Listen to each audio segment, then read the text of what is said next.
पञ्चायती शासनले, राजतन्त्रात्मक शासनले हाम्रो देशको करिब त्यो गुमाइसकेको अर्बिटल स्लट म सञ्चार मन्त्री हुँदाखेरि त्यसलाई ल्याएको, आइटियुसम्म पुगेर। अनि त्यस पछाडि म प्रधानमन्त्री 6 महिना मात्रै भएँ। त्यो पनि त्यति बेला संविधान नै बनेको थियो, हामी संविधान बनाउँदै थियौँ। म यदि निर्वाचित भएर संविधान अन्तर्गत संविधान बन्ने हो भने, बनेको थिएँ भने, प्रधानमन्त्री बनेको थिएँ भने मैले सबभन्दा पहिले यो देशमा भूमि सुधारको कार्यक्रम गर्ने थिएँ, कृषि क्रान्ति गर्ने थिएँ, राष्ट्रिय औद्योगिकरण गर्ने थिएँ। यो देशका जनतालाई आज जसरी 70 लाख मान्छे बाहिर गएका छन् र अहिलेको यो सरकारले झन् छिटो छिटो जाऊ भनेर त्यो चाहिँ नि आज अनलाइनमा हाल्यो, भोलिपल्ट हिँडिहाल्यो। पालन शाहको रफ्तार हो, एक्सन ओरिएन्टेड प्रधानमन्त्री, झन् छिटो पठाउने खालको काम म गर्ने बेला थिइन्।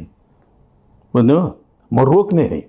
यो देशमा उद्योग धन्दा बनाएको खण्डमा, यो देशका जनतालाई रोजगारी दिएको खण्डमा जाँदैन थिए नि मान्छेहरू। तर उनीहरूको भनाइ चाहिँ जनताले धेरै पर्खिए, अब पर्खिनेवाला छैन।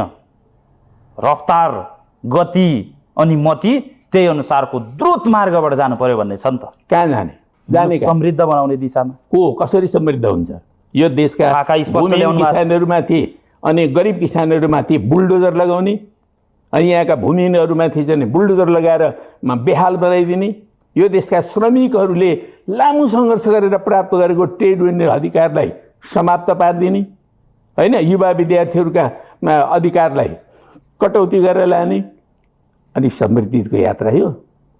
100 बुँदे साझा पत्र हेर्नु भएको छैन? सुहाउने कुरा गर्नुपर्छ, उहाँहरूको नीलो क्रान्ति सुहाउने कुरा गर्नुपर्छ। यो देशले अहिले चाहेको भनेको सबभन्दा पहिला एउटा चाहिँ यो भूमि सुधार हो।